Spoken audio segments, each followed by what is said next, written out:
The stuff that I'm talking about today is more like me and my previous career, I suppose, more than it is specifically in unharmed things. So my background is in strategic research, especially to inform communications campaigns. That light is very bright. All right, so I'll get started. I'm going to talk about Australian attitudes to drugs and drug policy and the implications for drug law reform campaigning in Australia. And one of the things I'm going to try and do is draw some conclusions about the kinds of messages that cut through to the people that we need on side in order to make change. I'm going to look at Australian attitudes and the implications of those, and then I'm going to compare Australia with the US and look at some of the research that's been done there in relation to cannabis regulation and also drug law reform more generally about what messages cut through to Americans. All right, so Australian attitudes to drugs and drug policy and what it all means. I'm going to start out with the bad news. On the National Drug Strategy Household Survey, which is asked of about 20,000 Australians every 3 years, one of the questions that's asked is, do you approve of the regular use of drugs by an adult? And people do not approve. Now, I just see that I wrote this in Microsoft and it's now displayed in Apple, so all those are the proportions, but they're expressed as fractions of one. Nevertheless, the main point here is that people do not approve of regular use of illicit drugs. The one that's gone missing here is alcohol. 55% of people also say they don't approve of the regular use of alcohol by adults. But does anyone in the audience like cannabis? Yeah? Does anyone in the audience love cannabis? Yeah, all right. I'm part of that group too. Most people are not part of that group. 90% of people say that they do not approve of the regular use of cannabis by an adult. All right. So here's a second question. It's from the same survey. How would you describe the approach to drug law enforcement in Australia? Again, this proportion's been rendered as a fraction of one. So 60% of people say drug law enforcement in Australia is too soft. They've been asked to reply on a scale that goes from too soft to about right to too tough. And that is pretty similar if you vote Labor. It's even higher if you vote Liberal Nationals. Only the Green voters are quite different from the general population on that question. And what I think this means is that people are clearly concerned about illicit drugs. We've seen that in the previous slide. But they're also dissatisfied with what's happening right now. Right now that's being expressed as wanting more of the same, but it's a real opportunity as well, I think. Here we have concern with drug use, dissatisfaction with what's happening right now, and that's an opportunity for us. All right, so let's look specifically at attitudes to cannabis in Australia. What do people think about cannabis? Well, these slides are completely unformatted, and so who's doing the tech support? Do you have a Windows computer? I'll keep talking through these slides, but if you've got a Windows... Yeah, that'd be great. Look, the slides are really an illustration of the talk, so I'll just keep talking, and we'll... what this slide is showing is... down here you've got the proportions of people who support the legalisation of cannabis, the legalisation of cannabis use by adults. Now in Australia, about 30% of people, 32% I think to be precise, support the legalisation of cannabis for personal use by adults. That puts us about where the United States was about 12 years ago. When you ask the question, what should happen to a person who's found in possession of a small quantity of cannabis, about 70% of people say something that isn't a criminal penalty. So they say something between no action at all, on the one hand, or a diversion into a health program. So framed in those terms, 70% of people are already there. They already support the idea that we should stop criminalising cannabis consumers. There you go. I assure you it looks much better in the other presentation, which we'll get to in a sec. All right, So one of the surprises, you know, I'm talking specifically about cannabis here, where we've got 70% of people saying, I don't support criminalisation of cannabis consumers. When we look across the different drug types, methamphetamine, ecstasy, heroin, and hallucinogens are the 4 other questions that Australians are asked about. More than 50% of people for all those drugs will say that they don't support the criminalisation of consumers. So there's a huge opportunity here for us. People are already there.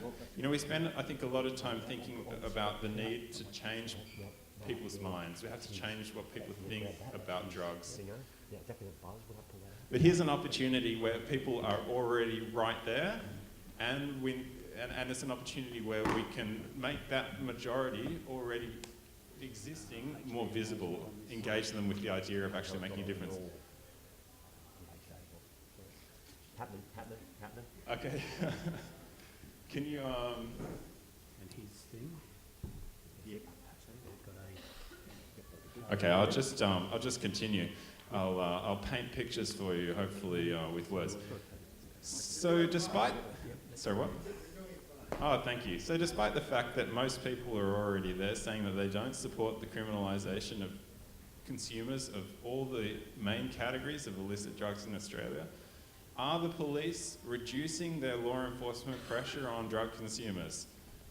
Okay, obviously that's a rhetorical question. They are not.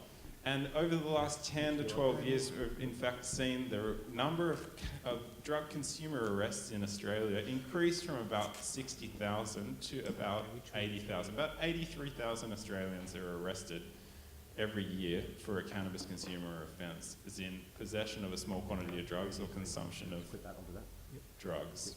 Now, the talk is what is entitled. Okay. Limit 15. Question is great because I need a little guidance from my slides about what I was going to say next. Yeah. That is across 2001 through to 2013. So the last 12 years. Yeah, sure. Yep. Yeah, that's the first one that he had up. Good. I can present it all. Hang on. Sorry. Yep. Go present it all. Review. Review. Present it all. Just forward through that. Where was he up to? Past there. Yeah. Past So there. that terminology doesn't think it was there. make that much of a difference, but I agree with the concept. That is, when you ask people what should happen to a person found in possession of drugs, they do, in what they say, oh, right, here we go.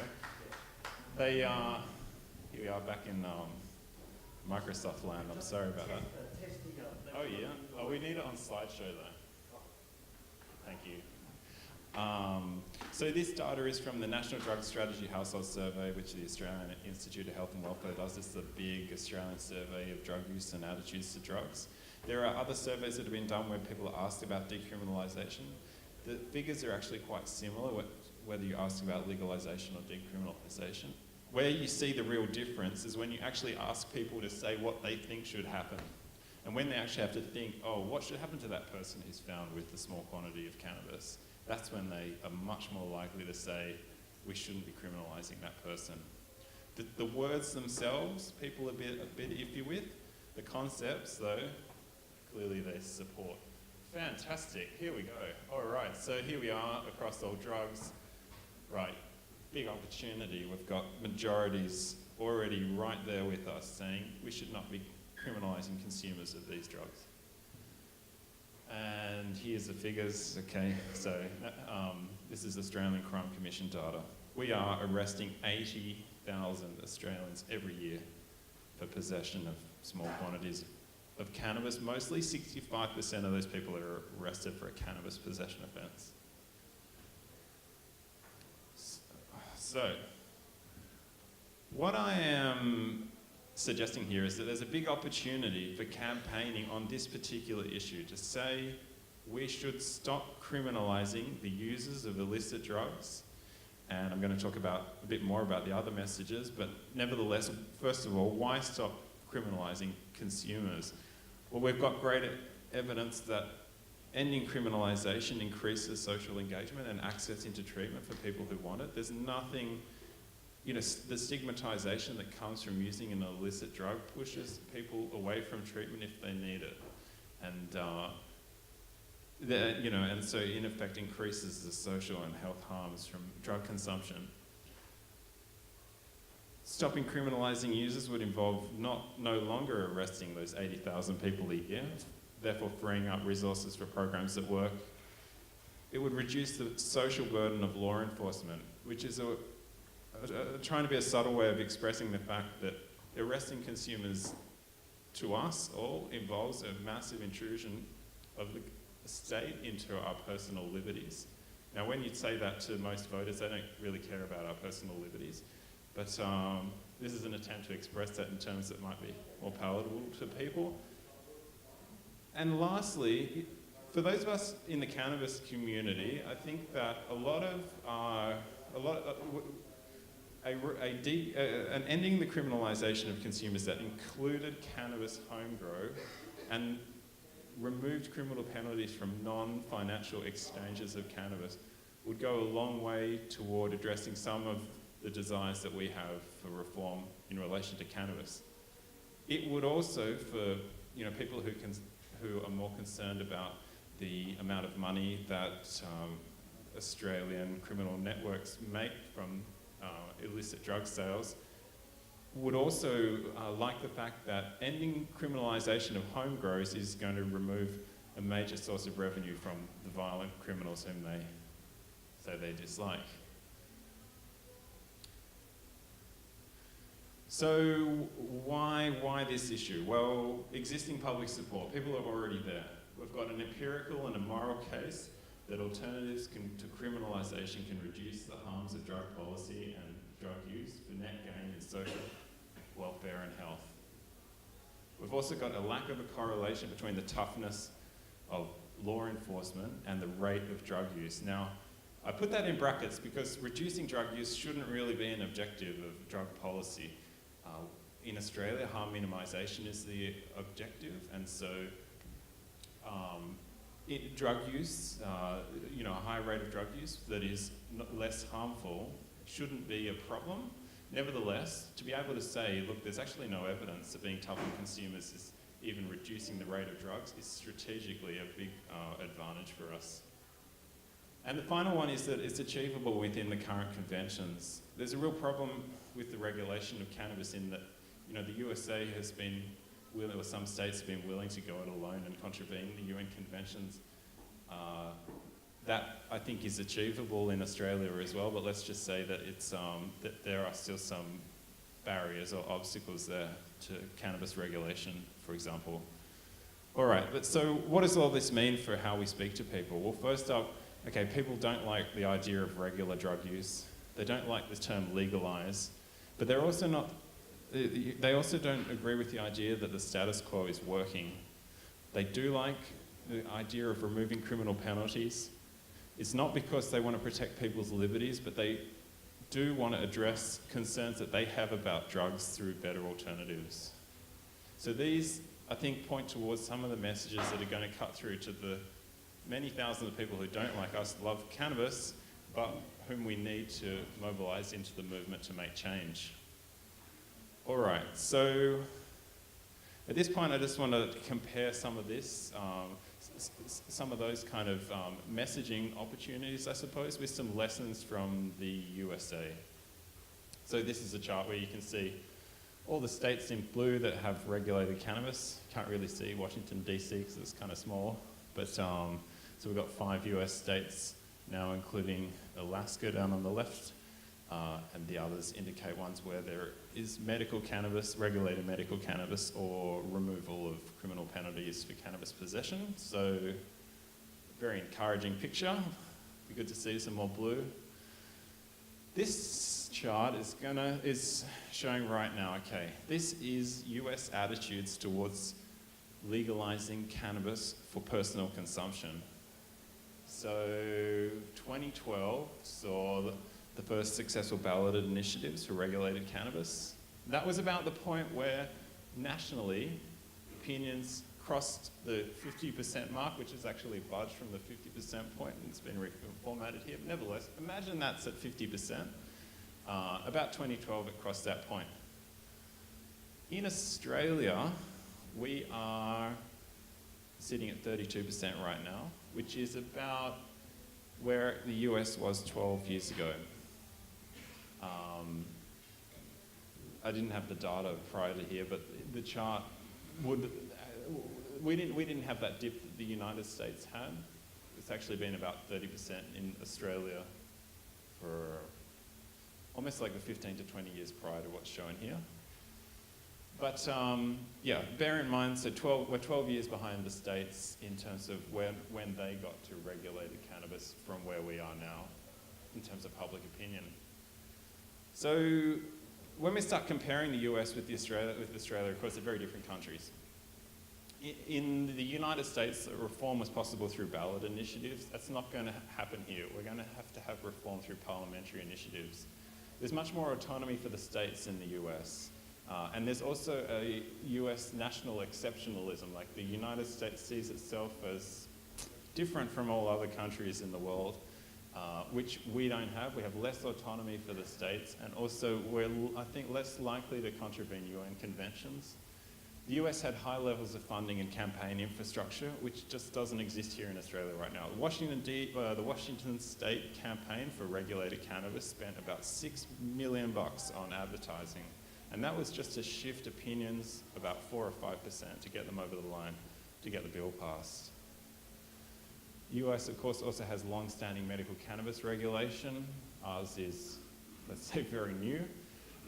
And the US also had this very high-profile issue of the incarceration of people, especially for drug possession offences, which we do not have. We have quite low levels of incarceration. Okay. So bear that in mind. I'm going to work through some messages from the USA and then make some conclusions about what it means for here. So there's some great research that's been done into what worked, especially this particular paper was funded by the Open Society Foundation. It looks at the cannabis regulation campaigns in Washington State, in Colorado, and in Oregon, which failed, and draws out some of the messages for campaigning elsewhere. Sorry, the conclusions for campaigning elsewhere. All right. I've summarized this very briefly using smiley faces. These are messages that worked. Okay, people are not really interested in hearing about the effects of prohibition and what happened back when the United States made alcohol illegal. They're not really interested in that. I'm sorry, I made a mistake. Sorry, effects of prohibition. They're have very negative perceptions of what prohibition has achieved, drug prohibition has achieved right now. So they're very ready for messages about, for example, the failure of high levels of incarceration. But people don't like recreational cannabis. Most people don't smoke cannabis, and many people have negative perceptions of cannabis use. They have very positive perceptions of the idea of strong regulation, very negative perceptions of the idea that ideology should shape policy. Ideology as they understand it. What they love is hypothecation, which is a fancy way of saying the tax revenue we get from cannabis sales will be spent on things like treatment services or building schools like it is in Colorado. People love that stuff. Protecting youth, messages about protecting youth. They love that. That's what they're worried about. They're worried about their kids. If you can say this is going to be a better way of protecting your kids, that comes through saving law enforcement time and money, increasing tax revenue, taking money out of the hands of criminals, all those things really cut through to people. Cannabis safer in alcohol. Now that's something that a lot of us will be familiar with from the very high-profile Colorado campaign that Marijuana Policy Project ran. They said, you know, cannabis is safer than alcohol and therefore should be regulated. They liked that message. It was important to them. Didn't actually really cut through with voters that much. Here is what this turns out like. This is what cannabis regulation advertising in the United States look like. Alex Wodak always talks about how middle-aged mums with pearls on are going to be the people who make drug law reform happen, and here's one right here. So you can read that message, but essentially this is a TV ad with a mum saying, I don't like cannabis, but this is a much better alternative to address the concerns that I have. That's why I support the bill. So that was the Washington State Cannabis Regulation. All right. And then here are some examples of the campaign materials from the Washington, D.C. bill. And these are Drug Policy Alliance's materials. So here it's not about, hey, cannabis, what a fantastic thing it is. It's about, well, here with the racial disparity in arrest rates, and over here some of the costs that come with being criminalised for being a cannabis consumer. In this case, it's talking about how it diminishes your job opportunities. All right. Similarly, like another great piece of research that we can draw on is another one also done by the Drug Policy Alliance. And this is just a little first slide from their presentation. This is some strategic messaging research they did back in 2011. So it's not just cannabis regulation, it's talking about the war on drugs and drug reform in general. Their conclusion was they found that people from the left and the right showed a strong preference for war on drugs type messages at the start of the research. They were right there, they love that stuff, you know. But their minds can be changed. If you've got the right combination of messages, you can actually bring people across. So what are those messages? Okay, people don't like linear arguments. They do not want to hear the rational account of why whatever you're proposing is going to be a much better thing for them. What they like are associations of, what are called heuristic cues, knowing that a particular issue is, a particular side in the debate is supported by people like them, that's what they like. Comparing this issue to something else that they also have positive opinions about, that's the kind of stuff they like. Historical messages, people are not so interested in. But new solutions, you know, we can deal with your concerns better kind of stuff, they love that. The idea of evidence-based strategies, reducing harm and addiction, protecting kids and spending money wisely, all those things are messages that people respond positively to. Medicalising the problem, people are not so responsive to. You know, things like we should take this out of the hands of police and put it in the hands of the medical profession doesn't really cut through, at least not in the United States. And they're not interested in protecting liberties, even in the US where there's such a strong civil liberties tradition, which we don't have in Australia, so I would assume that that frowny face would be even frownier here. Okay, so in thinking about what conclusions or like what conclusions do we draw from the United States, I think it's really important to acknowledge that the task that we've got is different from the one that they had. They were trying to convince undecided voters on ballot initiatives to support a particular side. So they're always aiming their communications at the undecided voters. And so it's always those messages, you know, like the mum with the pearls. Women aged 30 to 50 was one of their main target categories because they were very easily swayed by the opposition. So, yeah. Whereas in Australia, we don't have the $6 million budget to run television advertising campaigns. And getting an 8% change in attitudes isn't actually going to change anything because we don't have ballot initiatives. At least it's not going to change anything in the very direct way that it could in the US. So in thinking about like what lessons to draw from the USA, we also have to remember that we're not just speaking to those undecided voters, we're actually trying to mobilize people into a movement. So the messages that make sense for people who are actually going to get involved in making change are going to be a little different from the mum with the pearls. In fact, they're probably going to be quite different, but they have to work for the mum with the pearls too. Okay, so summarising, some implications for reform in Australia. There's a strong strategic, empirical and moral case for campaigning around ending the criminalisation of drug users. We've got people there already.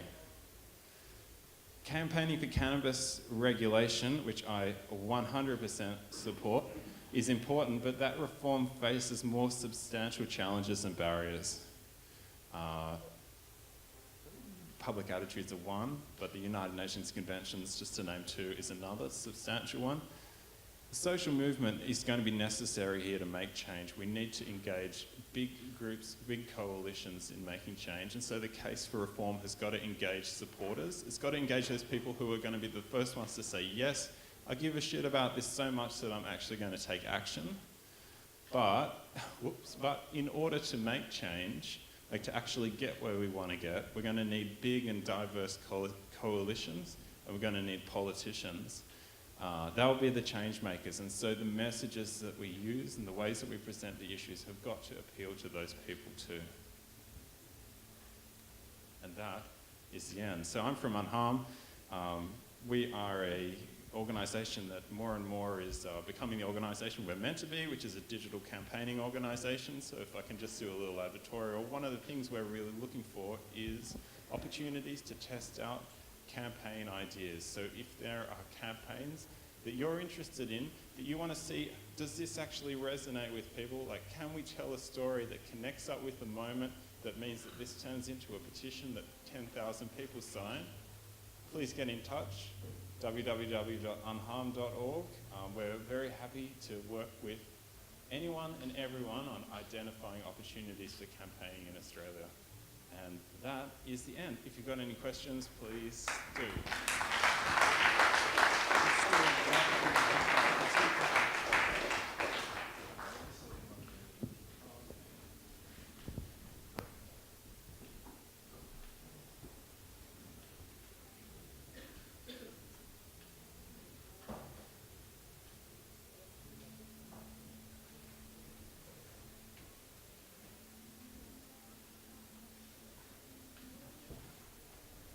Yeah, many of us will have seen this poster that's been put out for Mardi Gras. It's headed, "My dealer is my healer." Would you agree that this sort of sloganeering is likely to advantage the anti-cannabis lobby because it feeds into their hands that if you legalise cannabis, you're going to force medicinal cannabis users, medical users, into the arms of the black market? Okay, so when we're thinking about communication, there are all sorts of different audiences, and messages need to be tailored to the particular audience. That message, I think, is very appropriate to an audience here in Nimbin, and you know, I think I carried the "My dealer is my healer" banner in the parade last year. That message is not going to be as resonant for the mum with the pearls. So it's about knowing the audience. I don't think it's a harmful message, no.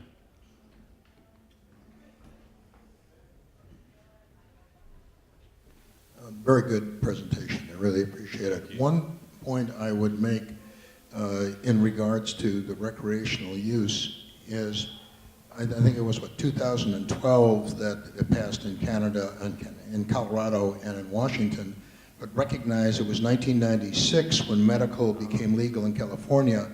And I've been doing medical marijuana stuff since 2001, and I've seen a dramatic change in the attitude of the mainstream as we've taken the mystery away. So having the medical come first is helpful in demystifying and demonizing. I mean, I think jumping right to recreational is a bigger step than going medical first and then recreational. What do you think about that? Yeah, I mean, I think that the really clear example of that is the Colorado campaign versus the Washington State campaign, where Colorado had this almost like best practice in terms of medical cannabis, a great, highly regulated, well-run medical cannabis system, I suppose. And the recreational cannabis reforms essentially built on that foundation because people could already see that this was a drug that could be effectively regulated. And so, yeah, it made sense. There were shops. Why not let them sell them recreationally? So, yeah, I mean, Colorado, and that's why I think Colorado, I mean, they spent between $2 and $3 million on the ballot initiative. In Washington State, it cost about twice as much money, and the messages needed to be different because there wasn't that foundation. So yeah, I mean, absolutely, I agree that it provides a foundation. If people can see this works, the sky doesn't fall, absolutely it helps.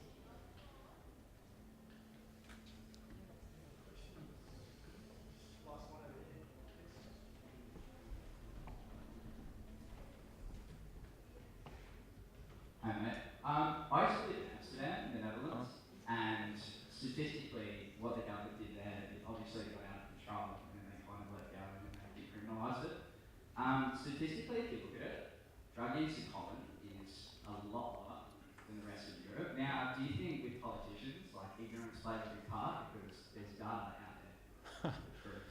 Yeah, I know. So more Australians smoke cannabis than people in the Netherlands, even though they have, coffee shops where you can purchase cannabis legally.